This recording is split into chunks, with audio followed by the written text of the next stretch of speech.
Di awal film, kita diperlihatkan seorang dokter yang bernama Yang Gisu.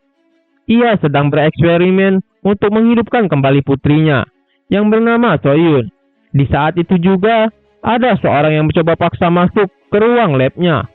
Yang Gisu pun langsung menyiapkan cairan hasil eksperimennya untuk disuntikkan ke putrinya. Ternyata, aparat hukum yang menggerebeknya dan menjelaskan bahwa eksperimen yang dicobanya sudah menyalahi aturan karena sudah mengorbankan ratusan nyawa untuk eksperimen gilanya. Saat Yang Gisu menyuntikkan cairan itu ke putrinya, aparat hukum pun menembaknya. Di saat itu juga, ruangan pun bergetar dan alarm gempa bumi berbunyi. Dan sehingga inilah yang terjadi.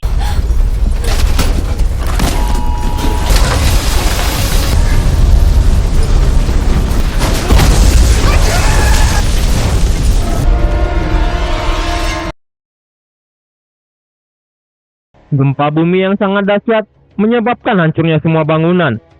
Terlihat seorang anak muda bernama Choi Jiwan yang sedang berburu melihat seekor buaya besar. Saat panah yang digunakannya mengenai kepala buaya tersebut, berpikir buaya itu telah mati, Jiwan pun mendekati dan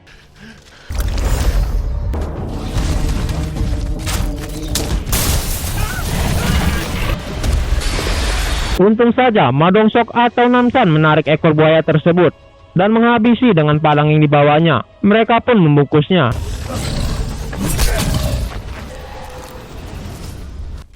야, 봐. 야, 이거 다 챙겨가자. 아이, 맛있겠다. Di pemukiman distrik Bus, mereka yang tinggal di sana mengalami kemarau panjang hingga sulitnya mendapatkan air bersih karena akibat gempa bumi yang mengguncang 3 tahun yang lalu. Di sisi lain, terlihat seorang gadis cantik bernama Hansuna. Di gubuk sederhana itu, ia tinggal bersama sang nenek. 버스동에 가서 살까? 여기서 할머니랑 둘이 같이 살래. 사람 많은 데 간다고 해서 꼭 안전한 것. 할머니는 그렇게 하는 만큼만 돌려받는 거라고. Kembali ke Namsan dan Jiwan yang sedang menawarkan daging kepada penduduk setempat, mereka dapat menukar daging tersebut dengan barang yang mereka miliki. Namun ada seorang emak-emak yang ingin menukarkan emas dengan buntut buaya. Namun Namsan Jiwan menolaknya karena emas di sini tidak berharga dan buntutnya pun tak bisa dimasak. Lalu Namsan pun memberinya ular kadut. Tak lama, Hansuna dan sang nenek pun datang untuk membeli daging kepada Namsan. Disinilah terungkap bahwa Namsan adalah orang yang telah menyelamatkan Hansuna ketika gempa bumi terjadi. Di sini, Hansuna menukarkan daging tersebut dengan sebuah lukisan yang indah kepada Namsan. 우리 순아가 마스터피스. Jiwan yang melihat pun menanyakan kepada Hansuna bahwa ia menginginkannya juga. Namun, karena banyak yang mengantri, nenek dan Hansuna pun pulang. Di saat itu juga, datang sekelompok gangster yang menaiki mobil jadul mendatangi desa itu. Mereka mengaku sebagai anggota polisi dan mencari seorang penjahat di pemukiman tersebut. Beberapa orang dituduh penjahat pun ditangkap. 야, 태워 얘. 너. 경찰 맞아? Mereka yang melihat Hansuna pun terpukau dengan kecantikan Hansuna, karena jarang sekali ditemukan gadis muda cantik sepertinya. Hansuna pun tak menghiraukannya. Merasa disepelekan, ketua kelompok itu pun bermain kasar. Jiwan yang melihat gadis yang disukai dijahati langsung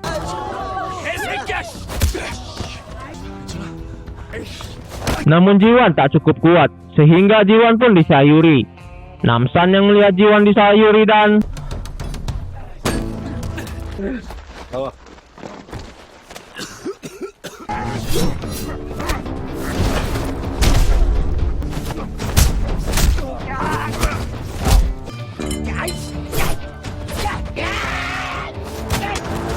sosok pemimpin yang menyuruh mereka adalah Tiger. Tak hanya itu, Namsan pun menemukan sebotol air bersih yang berada di pinggang pria itu. Mengingat keadaan dunia mengalami kekeringan dan sangat susah sekali menemukan air bersih, Namsan pun menanyakan di mana ia mendapatkan air bersih tersebut. Ternyata ia mendapatkan air bersih itu di sebuah apartemen yang letaknya cukup jauh dari pemukiman ini. 남산. Mendengar nama Namsan, pria itu pun ketakutan serta meminta maaf dan berjanji tidak akan mengganggu pemukiman ini lagi. 죄송합니다. 괜찮아요. 귀엽다. 남산. Di perjalanan pulang, Namsan dan Jiwan melihat orang-orang berpakaian rapi menghampiri tempat tinggal Hansuna dan neneknya. Karena merasa curiga, Namsan pun menanyakan kepada mereka maksud dan tujuannya. Salah satu dari mereka pun menjelaskan bahwa mereka dari organisasi sukarelawan untuk melindungi keluarga yang memiliki remaja demi keberlangsungan hidup manusia, dan mereka pun memiliki air bersih dan persediaan makanan yang banyak serta keamanan dari bekas tentara militer. Nenek yang mendengar itu pun tertarik dengan tawaran mereka. Namun, Hansuna mengkhawatirkan sang nenek karena tak bisa berjalan jauh dan menginginkan agar Namsan dan Jiwan ikut bersamanya. Wanita yang mengaku sebagai guru itu pun bernama Kim. Ia menjelaskan bahwa ada personil kesehatan yang berjaga di tengah pos untuk memastikan keamanan mereka yang sakit. Dan untuk Namsan serta Jiwan tak bisa untuk ikut karena hanya menerima anggota keluarga langsung saja. 가자, 순아야. 그래, 어딘들 여기보다 나. 그래. Hansuna pun meminta kepada Namsan dan Jiwan untuk datang mengunjunginya nanti. Dan Suna pun memberikan sebuah lukisan kepada Jiwan yang membuat Jiwan pun sangat senang. 그냥 연습 삼아 그린 거야. 고마워. Mengingat matahari sudah mau terbenam, Suna dan nenek pun ikut pergi bersama mereka. Di tengah perjalanan, mereka pun terhenti karena salah satu dari mereka melihat sesuatu.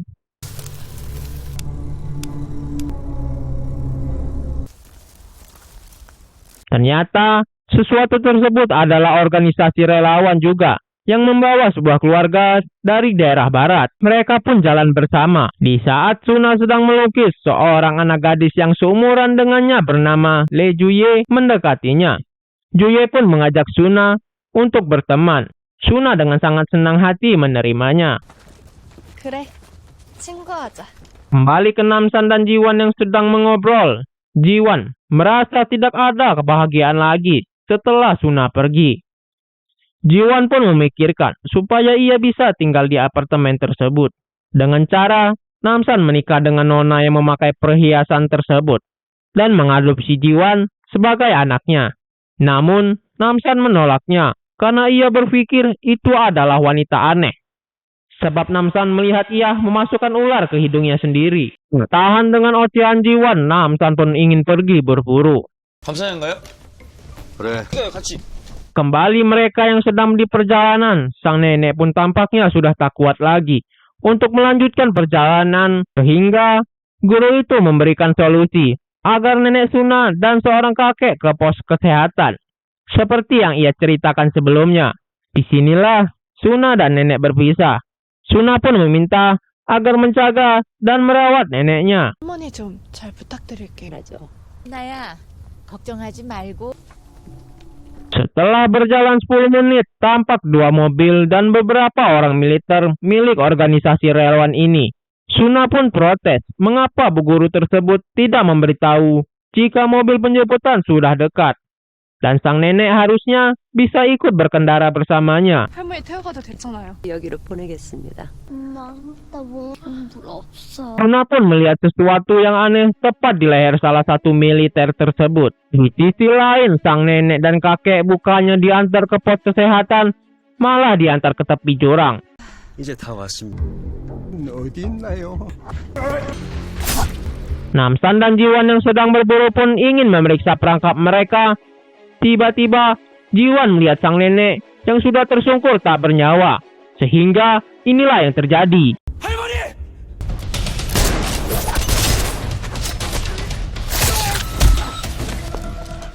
Setelah Namsan menyerang titik vital manusia, bukannya mati, mereka pun bangkit. Sehingga Namsan pun kebingungan apa yang terjadi kepada mereka.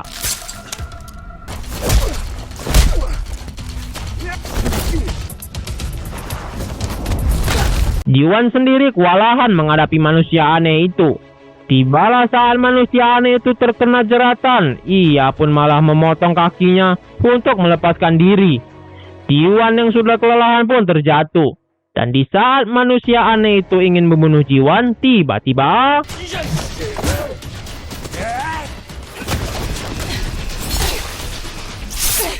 좋아!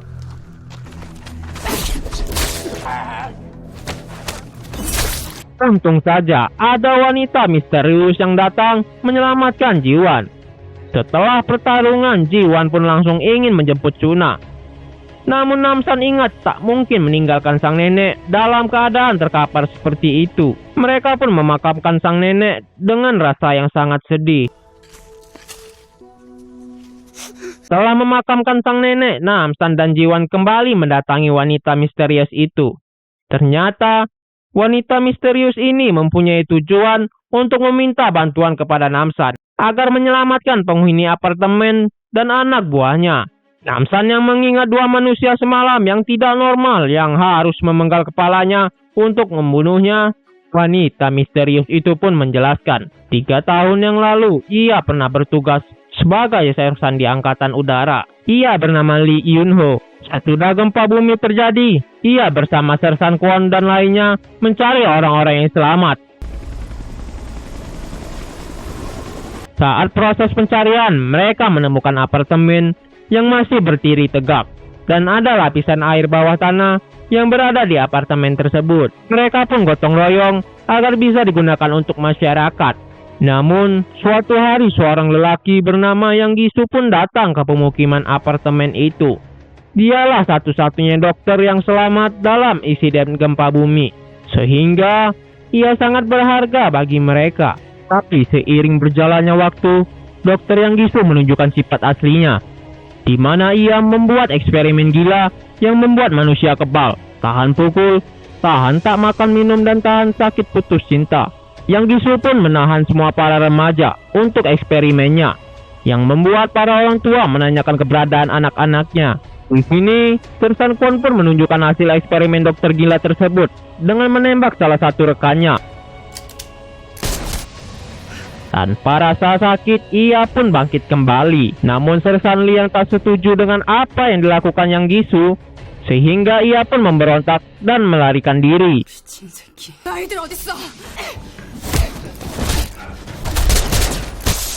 Namsan pun setuju untuk membantu sersan Lee karena Namsan ingin menyelamatkan Suna. Kemudian, mereka bertiga pun menyusun rencana untuk bisa menerobos pertahanan apartemen tersebut. Namsan yang melihat sebotol air pun teringat kepada sosok Tiger. Di lain tempat di sepalan, dua kelompok Tiger dan Punggi terlihat sedang bertaruh pertarungan.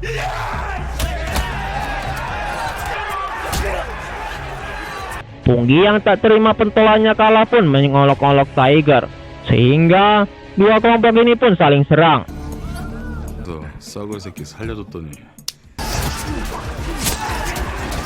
Di tengah pertarungan, mereka dikejutkan dengan kedatangan Namsan yang mencari sosok Tiger. 야, 그만! 남산 오랜만이네.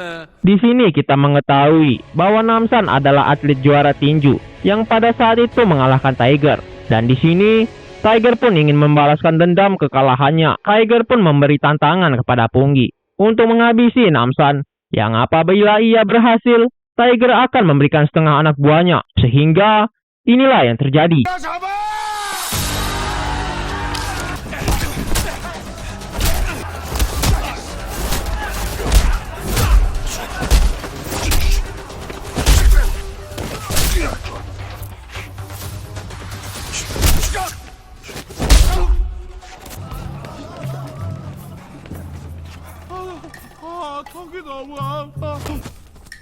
Di sisi lain, mobil yang ditumpangi Suna sudah sampai di apartemen. Mereka semua disambut dengan meriah oleh penduduk apartemen tersebut. Kemudian seorang dokter bernama Yang Gisu pun memperkenalkan dirinya dan memberitahu bahwa ia yang bertanggung jawab di apartemen tersebut. Tak hanya itu, ia pun memberitahu jika di sini menyediakan air bersih beserta makanan. Terlihat Suna yang memasuki kamarnya pun terkagum karena kemewahan dan banyaknya air bersih.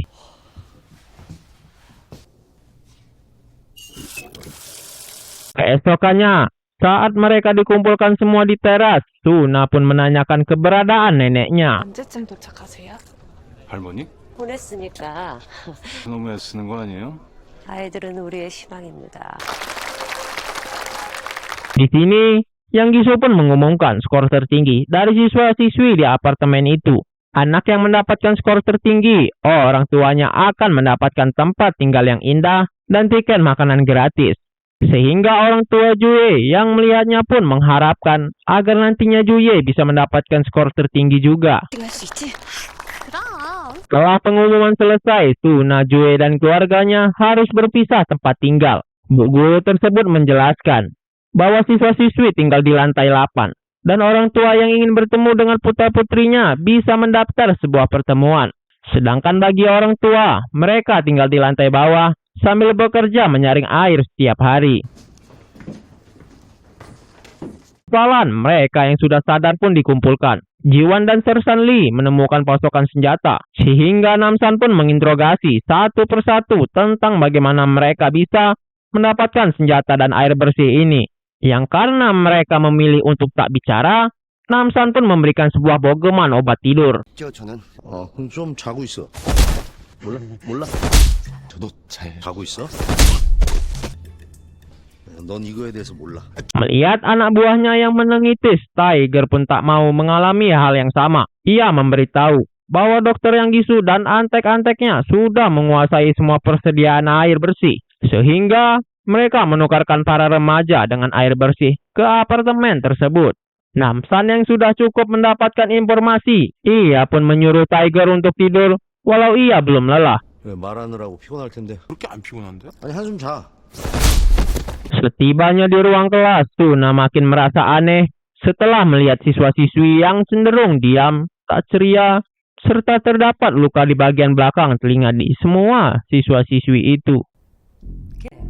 들이 낭비되어 왔던 거예요. Berbeda dengan Juye, ia sama sekali tidak ada rasa curiga. Dan ia malah ingin membantu penelitian dokter ODGJ tersebut. 저도 박사님의 연구에 도움이 되고 도움이 되고 싶어 한다고 들었어요. 3시간 뒤에 제가 사람 보낼 테니까. Tak lama, semua siswi dibagikan botol air minum, di mana semua murid termasuk Juye meminumnya.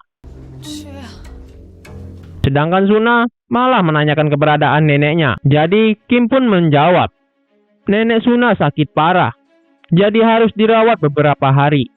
Dengan jawaban tersebut, Suna menjadi semakin tak percaya kepada Kim dan dokter Yang Gisu. Sehingga pada saat dokter itu menyuruh Suna minum air, ia pun tak meminumnya. Malam hari pun tiba. Suna yang mengkhawatirkan temannya Juye pun diam-diam berencana memasuki ruangan lab dokter tersebut.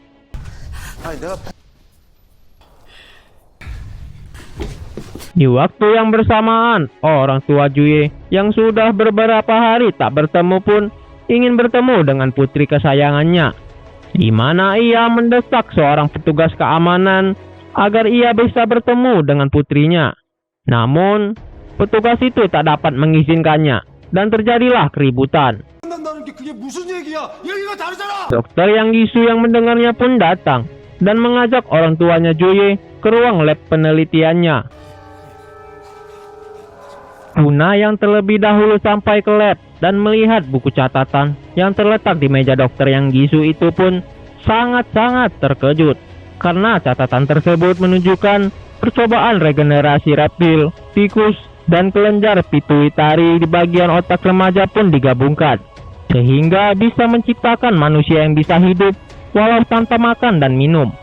Dan sayangnya, dokter Yang Gisu sudah banyak mengorbankan ratusan remaja.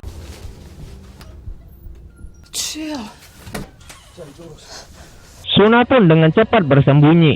Saat dokter Yang Gisu dan orang tua Juye tiba di lab, dokter Yang Gisu pun menjelaskan bahwa dirinya sedang melakukan percobaan regenerasi manusia, di mana ia menunjukkan putri yang dihidupkannya.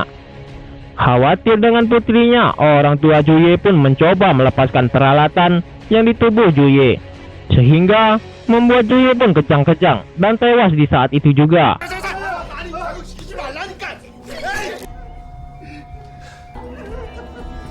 Melihat bahan percobaannya hilang begitu saja, dokter Yang Gisu pun menghabisi orang tua Juye.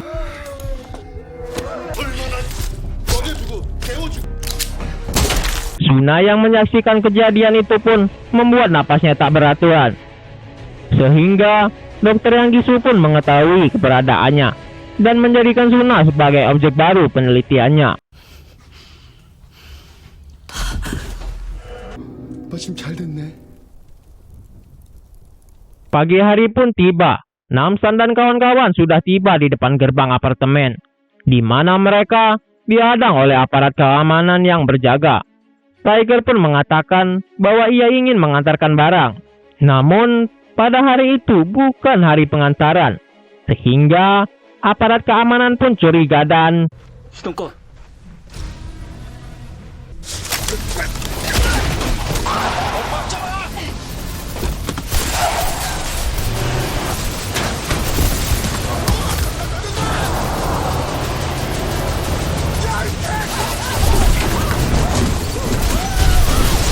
mereka pun menghabisi para penjaga yang ada di sana.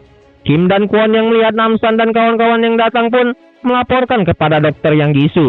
Namun, karena ia sedang sibuk mengoperasi Suna, ia berpikir Sersan Kwon dapat mengatasinya, sehingga ia melanjutkan eksperimennya. Sersan Lee yang ingin menyelamatkan teman-temannya tak menyangka jika teman semiliterannya sudah bukan lagi manusia, melainkan zombie. Sehingga mereka pun harus menghantam mereka semua.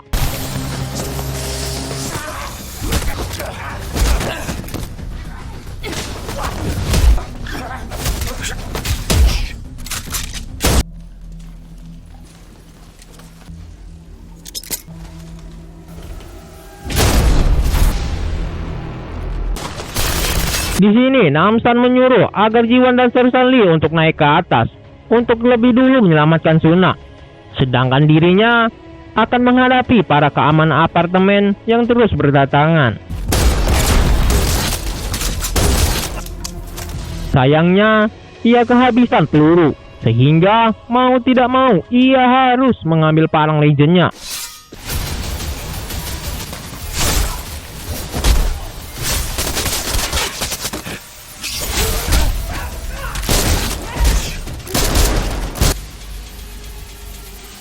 Di sisi Jiwan, ia diminta untuk naik ke lantai atas terlebih dahulu, sedangkan ia akan menahan aparat keamanan yang berdatangan.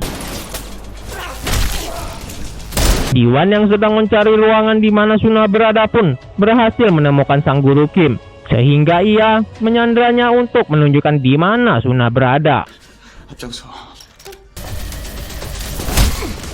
Ya, saat Sersan Lee sudah membereskan aparat keamanan dan ingin naik ke atas, muncullah Kwon yang menerjangnya, sehingga mereka pun duel. Di tengah pertarungan antara teman ini pun, Kwon mengajak Sersan Lee untuk bergabung dengannya. Namun Sersan Lee menolak keras dan berhasil melukai wajah Kwon.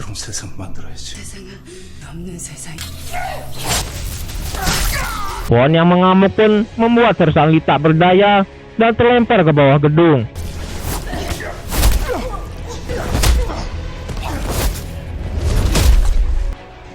Jiwan yang muncul sambil menyandra guru Kim. Begitu pula dengan Namsan yang baru saja tiba. Dan nampaknya Namsan akan menjadi lawan yang seimbang bagi Kwon. Sehingga Jiwan pun bisa lebih dulu untuk menemukan Suna.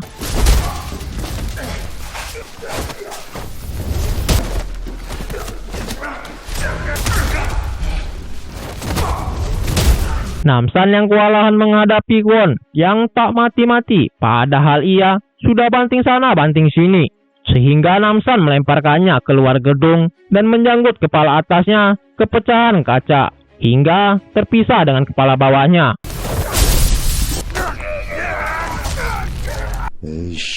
Menyadari situasi sudah tak aman, dokter Yang Gisu dengan cepat menyuntikkan hasil eksperimen cairan Suna ke tubuhnya.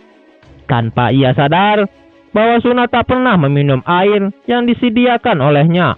Padahal syarat penting dan wajib dari eksperimen ini, objek harus meminum air yang sudah tercampur dengan cairan khusus. Sehingga Tubuh dokter yang Gisu pun mengalami reaksi di luar ekspektasinya.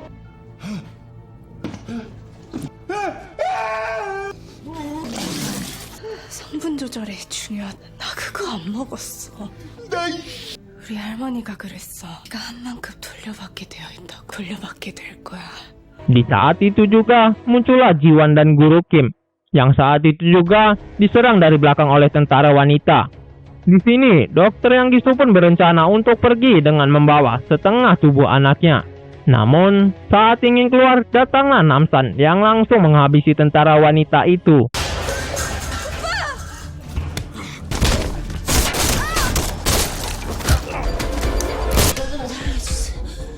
Dan liciknya, dokter yang Gisu melemparkan granat ke arah Guru Kim demi keselamatan dirinya sendiri.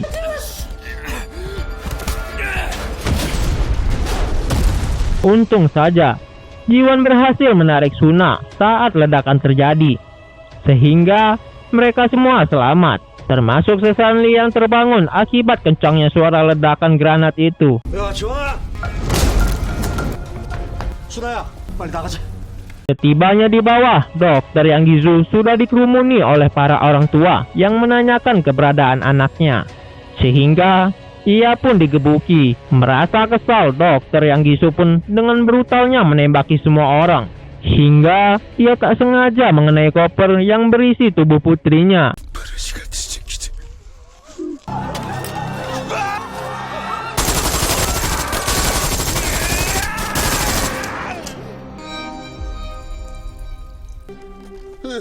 Di saat itu juga muncullah Namsan dan kawan-kawan yang langsung mengakhiri hidup dokter gila tersebut.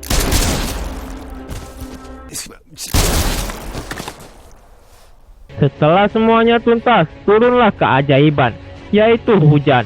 Dari sekian lamanya kemarau panjang.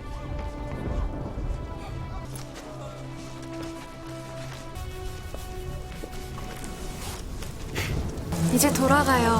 집으로. 그래. Tak sampai di situ, Namsan dan Jiwan pun mengantarkan Suna ke tempat pemakaman neneknya dengan rasa yang sangat sedih. Di akhir film, mereka menjalani hidup dengan tentram dan damai. Tamat.